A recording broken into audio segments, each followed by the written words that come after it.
biglang nagbago ang takbo ng politika sa Canada. Galing sa minority government, nakuha na ng Liberals ni Prime Minister Mark Carney ang majority matapos ang dalawang by-election victory sa Toronto.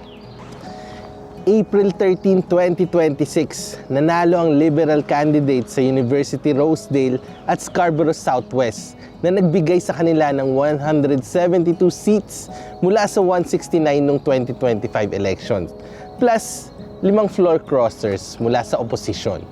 Official majority na ito.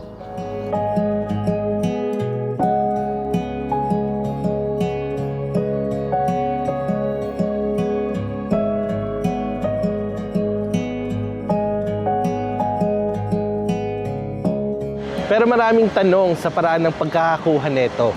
Bago pa nag-by-elections, nakakuha na ng 5 opposition MPs si Carney na tumawid sa Liberals.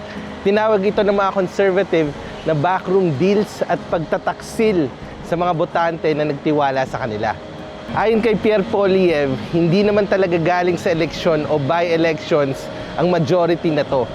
Sa halip, sa mga behind-the-scenes na deal ng mga politikong biglang nagpalit ng partido. Yan ang questionable floor crossers na nagdagdag ng upuan nang hindi dumaan sa boto ng mga tao.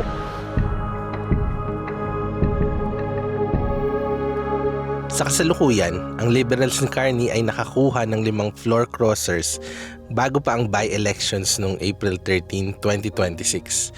Dahil dito, mula sa 169 seats, naging 174 sila kasama ang 2 bagong by-election wins sa Toronto. Ito ang unang pagkakataon na umasa ang isang Prime Minister sa floor crossing para ma-secure ang majority ng walang bagong general election. Sa ibang bansa tulad ng Australia o India, may strict anti-defection law na nagpapawalang bisa sa upuan kapag tumawid. Sa Canada, wala. Ang tanging parusa ay political, ang galit ng mga botante at posibleng pagkatalo sa susunod na eleksyon.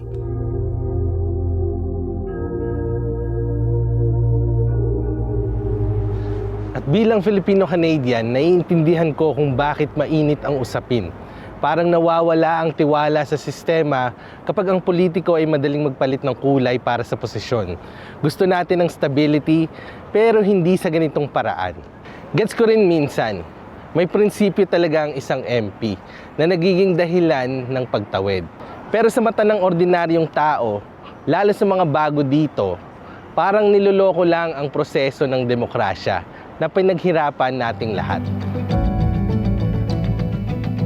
At ngayong may tools na tayo katulad ng AI, ito naman ang sabi niya. While floor crossings are legal in Canada's parliamentary system, they raise legitimate questions about democratic accountability when they convert a minority into a majority without a fresh general election mandate. Para sa marami, ang pagtawid ay parang pagtalikod sa pangako. Ang floor crossing ay legal sa Canada, pero controversial pa rin. Ito ang naging susi para kay Carney na makuha ang majority nang hindi dumaan sa buong eleksyon. Pero ang majority din na ito ay ang magbubukas ng pinto para sa mas matagal na pagpaplano sa affordability at ekonomiya. Paalala ito na kailangan nating manatiling magmamasid. Ang politika ay hindi lang tungkol sa batas, kundi tungkol din sa tiwala at responsibilidad. Sa huli, ang totoong lakas ng bansa ay nasa mga botante na handang humingi ng accountability sa bawat politiko.